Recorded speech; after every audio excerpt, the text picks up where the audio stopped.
এপ্রিলের প্রথমার্ধে নির্বাচন, প্রধান উপদেষ্টার এমন বক্তব্যে জাতির প্রত্যাশা পূরণ হয়নি বলে মন্তব্য করেছেন বিএনপির স্থায়ী কমিটির সদস্য সালাউদ্দিন আহমেদ। বলেছেন, সার্বিক বিবেচনায় জানুয়ারির মধ্যে নির্বাচন অনুষ্ঠান সম্ভব। স্থায়ী কমিটির আরেক সদস্য ডক্টর খন্দকার মোশাররফ হোসেন বলেছেন, দলীয় ফোরাম সহ যুগপৎ আন্দোলনে অংশ নেয়া দলগুলোর সাথে আলোচনা করে এ বিষয়ে আনুষ্ঠানিক প্রতিক্রিয়া জানাবে বিএনপি। শফিকুল হকের প্রতিবেদন। ঘোষণা করছি যে আগামী জাতীয় নির্বাচন 2026 সালের এপ্রিলের প্রথমার্ধের যে কোনো একটি দিনে অনুষ্ঠিত হবে। পবিত্র ঈদুল আজহা উপলক্ষে জাতির উদ্দেশ্যে দেয়া এক ভাষণে অবশেষে নির্বাচনের সম্ভাব্য সময়ের কথা জানিয়েছেন প্রধান উপদেষ্টা ডক্টর মোহাম্মদ ইউনূস। পতিত স্বৈরাচার বাংলাদেশকে যেভাবে ধ্বংসস্তূপ বানিয়েছে, সেখান থেকে নতুন করে যাত্রা শুরু করতে হলে ন্যূনতম 3টি আবশ্যিক কাজ সম্পন্ন করতে হবে। এ বিষয়ে তাৎক্ষণিক প্রতিক্রিয়া দিয়েছে বিএনপি নেতারা।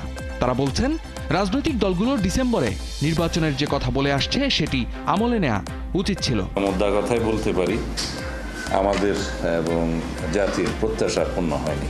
সার্বিক বিবেচনায় খুব বেশি উনি যদি দেরি করতে চাইলে ডিসেম্বরের পরে জানুয়ারির মধ্যে হতে পারত, সেটা হয়তো গ্রহণযোগ্য বলে মনে হতো সবার কাছে, কিন্তু তিনি সেটা আমলে নেন নাই। আমরা কিন্তু আশা করেছিলাম একদম দিন তারিখ ঠিক করে রোডম্যাপ ঘোষণা করা, অর্থাৎ মনোনয়নপত্র কোন দিন, উইথড্র কোন দিন এবং নির্বাচন হবে কোন দিন। সেটা না বলেছেন যে এপ্রিল মাসের অর্ধাংশে হবে। তো আমরা তো আশা করেছিলাম যে ডিসেম্বরের মধ্যেই এটা সম্ভব।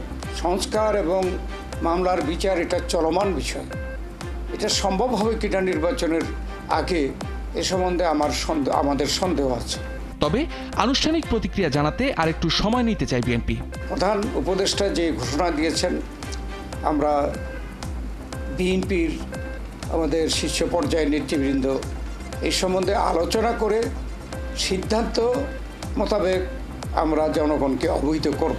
স্ট্যান্ডিং কমিটিতে আলোচনা করে বাকি প্রতিক্রিয়া জানানো হবে আমাদের পক্ষ থেকে, এবং আমরা একই সাথে আমাদের সাথে যুগপৎ আন্দোলনে যারা শরিক ছিলেন তাদেরকে নিয়ে এবং সমমনা রাজনৈতিক দল এবং অন্যান্য রাজনৈতিক গণতান্ত্রিক রাজনৈতিক শক্তিসমূহের সাথে আলোচনা করে আমরা তারপরে বিস্তারিত প্রতিক্রিয়া জানাবো।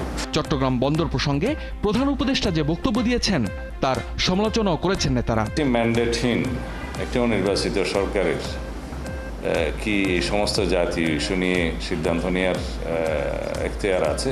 আমরা মনে করি না। শফিকুল হক, ৭১, ঢাকা।